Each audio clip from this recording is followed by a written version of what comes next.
Привет, это Технозон. Сегодня у нас топ-5 ТВ-боксов осени в категории от 50 до 100 долларов. Да, опять, потому что мы изменили топ, он меняется постоянно. Сейчас очень много новинок появляется и очень много достойных новинок, поэтому топ-5 ТВ-боксов осени выглядит теперь именно так на момент, вернее на 2019 год. Я думаю, что он будет актуален до зимы 2019 и начала 2020 года.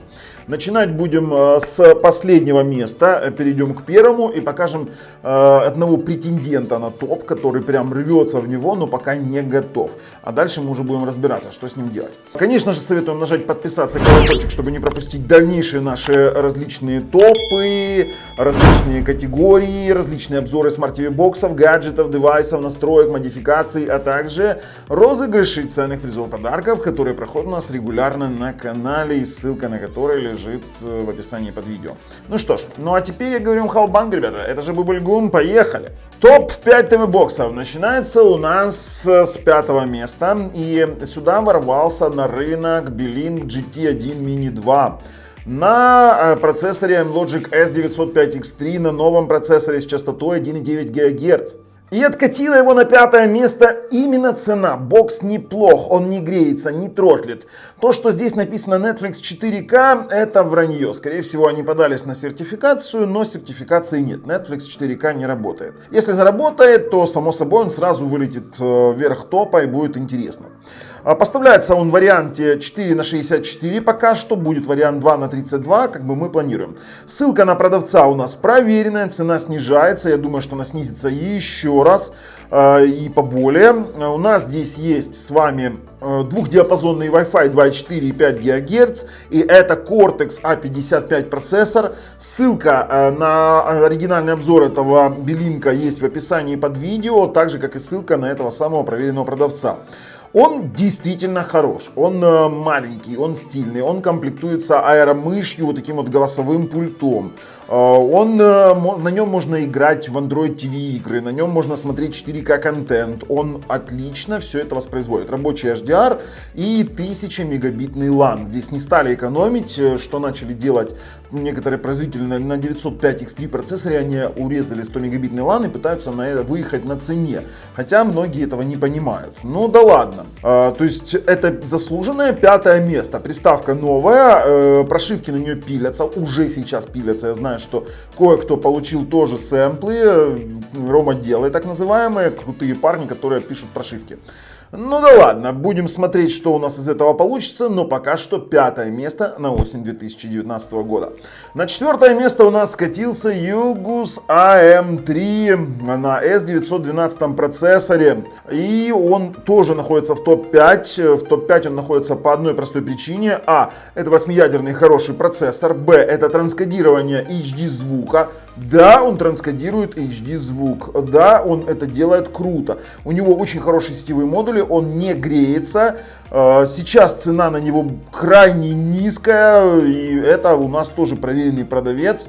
Варианты: у нас здесь 1000 мегабитный LAN, он поставляется в одной конфигурации 2х16, этого вполне достаточно, это более чем достаточно для проигрывания 4К контента и даже торрентов онлайн. Ссылки на обзор тоже кладу в описании под видео, для того, чтобы вы убедились, что это действительно так. Он действительно заслуженно держится. Держится он здесь еще по одной причине. Потому что есть маленький инсайт, что возможно он получит обновление. Да, возможно. Я этого не говорил, вы этого не слышали, и при этом я не обещал, что вы потом меня не ругали. Дальше уже будем смотреть, что из этого получится.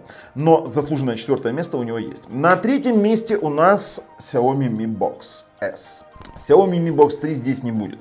Во-первых, Xiaomi Mi Box 3 запасы стремительно заканчиваются. И сейчас уже можно покупать только лишь, по-моему, Telby. Если найдете оригинальный Mi Box 3, то, конечно же, берите его, потому что он лучше, чем Mi Box S.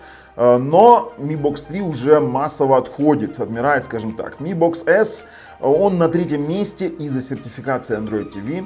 из-за автофреймрейта. Кстати, все эти приставки, которые я показываю, они оснащены автофреймрейтом, кто-то программным, кто-то нативным, вернее, кто-то программным с помощью сторонних программ, кто-то нативным, встроенным в прошивку, либо вот в случае Xiaomi Mi Box S это автофреймрейт, который реализован через Google API. Bling GT 1 Mini 2 у нас реализован через AFRD, в нем есть root, и через AFRD у него работает отлично автофреймрейт. В Yugus AM3 автофреймрейт вшит в прошивку, различные варианты, то есть Yugus делает все это правильно. И в Xiaomi Mi Box S тоже самый правильный автофреймрейт, который реализован через Google API. Что примечательного? Примечательна поддержка Netflix 4K, примечательно транскодирование звука 5.1, к сожалению нет True HD и Hi-Res звука, но он заслуживает своего внимания. Почему? Потому что Netflix, б. Сертификация, в. это Android TV чистый, автофреймрейт. И эта приставка очень неплоха. Но она на третьем месте только лишь потому, что 2,4 ГГц у нее действительно пляшет и долбит мозг. Ну вот так вот сделали. И к тому же тоже еще один интересный момент. В некоторых странах Mi Box S начал получать 9-ю бету, а Mi Box 3 ее не получит. И вот когда Mi Box S получит Android TV 9, я думаю, что там будет достаточно много интересных плюшек, поэтому мы с вами его оставляем в топе на третьем месте. Советую.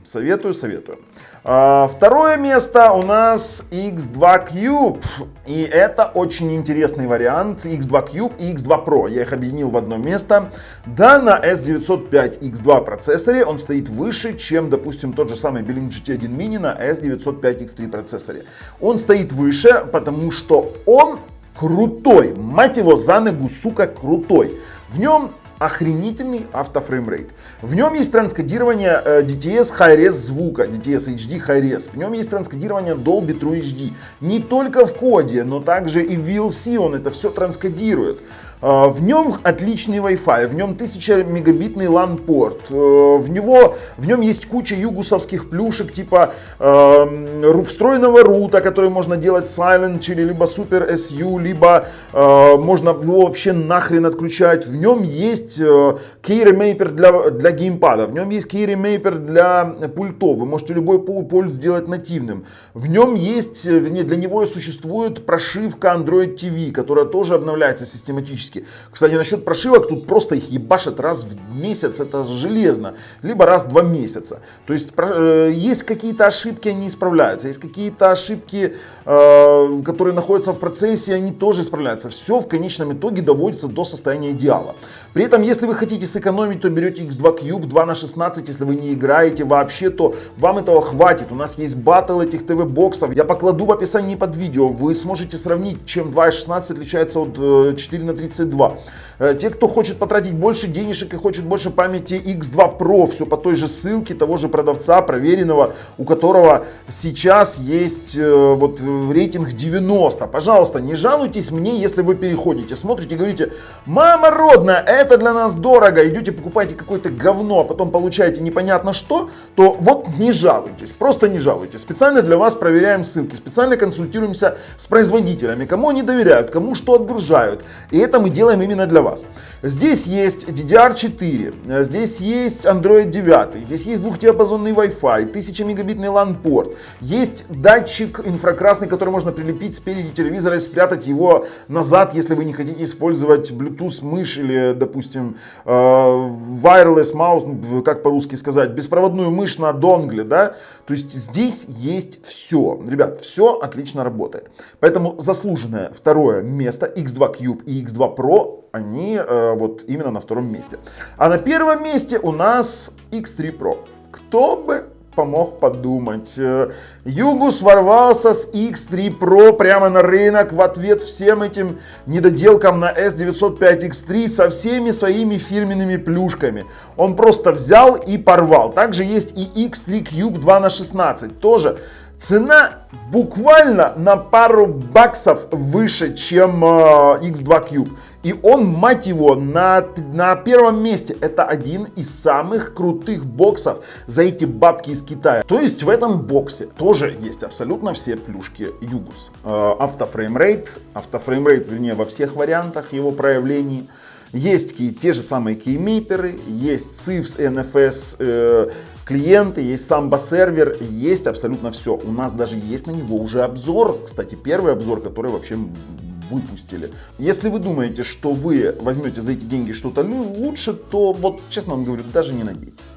Потому что этот бокс будет актуален еще не один год. В принципе, как и X2 и X2 Pro. То есть это два брата-близнеца с немного разными процессорами. Если вы хотите, если у вас, вот в чем разница? Давайте так.